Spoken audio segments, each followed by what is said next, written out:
So, our final topic for rotation is angular momentum.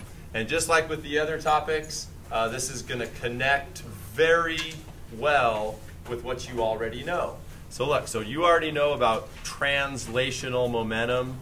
The word translational, it's kind of, I never used that first semester because it just didn't really apply. But what do we mean by translational motion? It's basically straight line motion. Like if you put an arrow on the side of the object, if that arrow always points in the same direction, that's translational motion.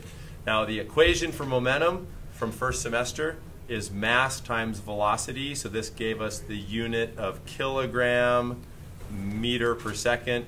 And there is no physics unit to abbreviate that. So remember what I told you you could call that?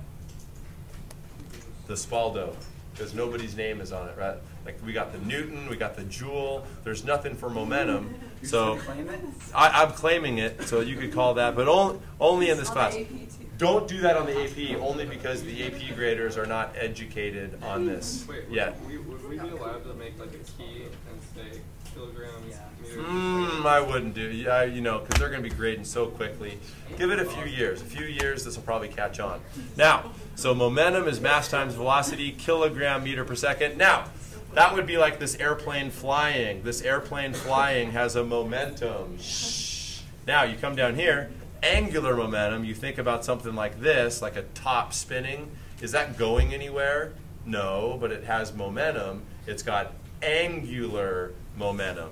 Okay, now, how do you calculate angular momentum? Well, we could easily figure it out from the momentum equation that you already know. So translational momentum was this. So to get angular momentum, mass becomes rotational inertia. Velocity becomes angular velocity. And the symbol for angular momentum is L. Nobody seems to know why. Not even the super genius guy on Khan Academy. I was watching his video. The Khan Academy guy was like, I don't know why it's L. I looked online, I couldn't find why it's L. I don't know, nobody knows. It's just L, capital L. It's angular momentum. All right, so you guys follow me so far? It's basically the same equation. M becomes I, V becomes angular velocity. Now, who remembers what impulse is? From first semester, impulse is a fancy name for change in momentum. So the word impulse. The word impulse, first semester we talked about translational or straight line linear impulse. Impulse is this right here. It's change in momentum, where P is the symbol for momentum. Now another thing, did Newton, so you guys all know Newton's second law, did Newton actually say F net equals ma? Did he say that? No. What Newton said is he said the net force on an object is the change in momentum over the time. Now watch, how do we get ma from that? Well, momentum is mass times velocity. So what would change in momentum be if the mass is constant? If the mass of the object remains constant, the change of momentum would be mass times change in velocity. So take this, plug it in up there, and you're going to go, okay, so change of momentum is mass times change in velocity. Who sees it? I see it. Change in velocity over time is the what? The acceleration. So there you get ma, right? F net equals ma. But Newton really said F net is change of momentum over time. Now, some examples of this that I gave you first semester. Here are some examples. So you got like an object on a flat surface. Let's say it's m, and there's a net force on it, okay, to the right. We have some net force. Now, the change in momentum of that object could be calculated from this equation. You just go, okay, change of momentum is F net multiplied by time. So to wrap your brain around this, just think about it. What would change the momentum of this box more? Exerting that force for 1 second or exerting that force for 5 seconds? What would change the momentum more? 1 second of net force or 5 seconds of net force? 5 seconds. Okay, so you got take the net force, multiply by the time that it acts for. That's going to come out as the change of momentum.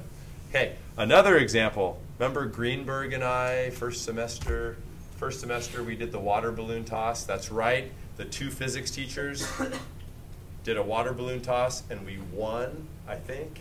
My memory's not so good, but I prefer to remember. If we didn't, don't tell me, because in my mind I have it as we won. We won the water balloon toss during, what was it, Spirit Week? Or class competition? Lunchtime, right? So dude, if you're in a water balloon toss, how do you catch the water balloon? Do you just put your arms out and let it smack into your hands? Yes. Or do you cradle it? You cradle it. Now, why might you want to cradle it? Here's why. Let me show you. It's all in this equation. So, let's see. So net force equals change in momentum over time. Now look, the water balloon, like it or not, it's going to have the same change of momentum. When the water balloon gets to you, it's going to have some momentum, and you're going to make that momentum go to 0. And in doing so, you want to have it not break. So how do you have the water balloon not break? You have the delta T be what? Big as possible or small as possible? Big. That's why you cradle it. You want that delta T. When you cradle it in, you're like, oh, cradle. What you're doing is you're making the time larger, and if the time is larger, the force will be smaller. You get it? Airbags work the same way. If you're in a car accident, do you want your head to go boom and have the time interval be really small, or do you want to have the airbag make the time be bigger? Bigger. It works the same way. So if you increase the time, How do the forces like displaced throughout the object? Oh, well, that too. Yeah, if you hit this corner of the table, then yeah, that's going to give you a lot greater force than if you have it dispersed over a larger area. That's pressure, right? Pressure is force over area. Well, let's stay focused here. Okay, now, here's what I want to show you. And then we're getting to the main thing. The main thing. We only got one more screen to go. Okay, when you go from translational impulse, and again, what's impulse? Impulse is simply what? Change of momentum. When you go from translational to angular, it's the exact same stuff, except net force becomes what? Torque. Mass becomes inertia. Acceleration becomes angular acceleration, and then linear momentum becomes angular momentum, and then it's all the same stuff, guys. It's all the same stuff. Look. So let's see. Let's do torque net. We'll go, no, let's do it this way. Change of angular momentum. I'll give you an example. Change the angular momentum is going to equal the net torque multiplied by the time. So here's just an easy example. Say you have a disk with the center being right here, and this is a top view. You're looking at this from above, right? You're looking at this like from above. Now, you come up to this disk, you exert a force like that, and let's just say the force stays tangent to the disk. And then that's radius right there. So by the way, what would the torque be for this? The torque for that situation would be what? FR, right? Force times lever arm. Okay? Yes. Now, so this force is going to stay tangent to the disk. What would cause the angular momentum to change more? Exerting that torque for 1 second or exerting that torque for 10 seconds? 10 seconds or longer. It's the same exact thing, but just for rotation. Okay, so you guys kind of got this? Now, final thought, and this is like the most fun part of the whole lecture. Final thought.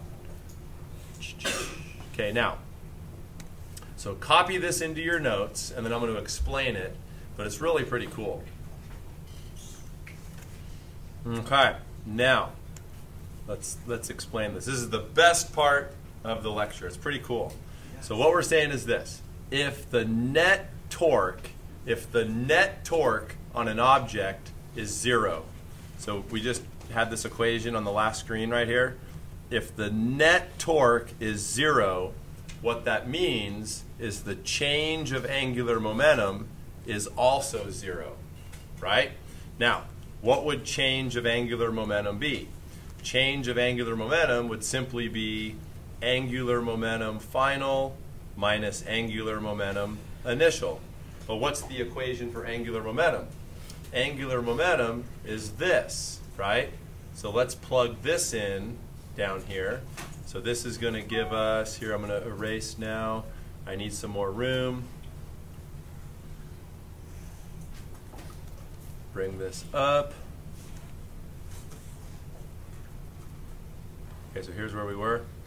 All right, so what we're saying is, so if this is 0, if the change of angular momentum is 0 because the net torque is 0, that means that angular momentum final and angular momentum initial must be equal, like that, and then we plug in the equation for angular momentum.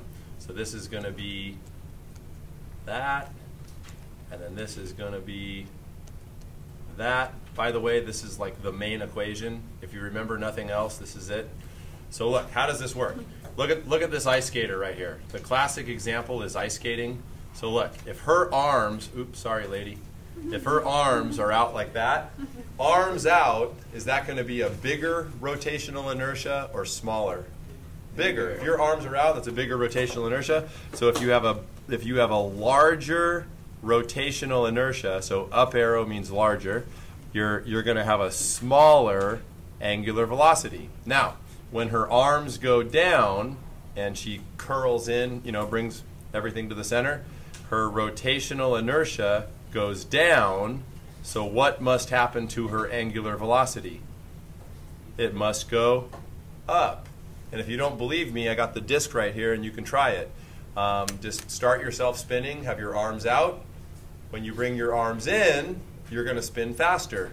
Now the crazy thing is, as you go from spinning slow to spinning faster, wouldn't that be an angular acceleration? Because your angular velocity is increasing? Yeah. But was there a net torque there? No. It's kind of weird, because what I started out by teaching you guys is I was like, hey man, I said torque net equals I alpha. So you have in your brain, you have angular acceleration linked to torque. But that's not always true, because the other thing that could change is the rotational inertia. If you change the rotational inertia, the angular velocity is going to change. All right.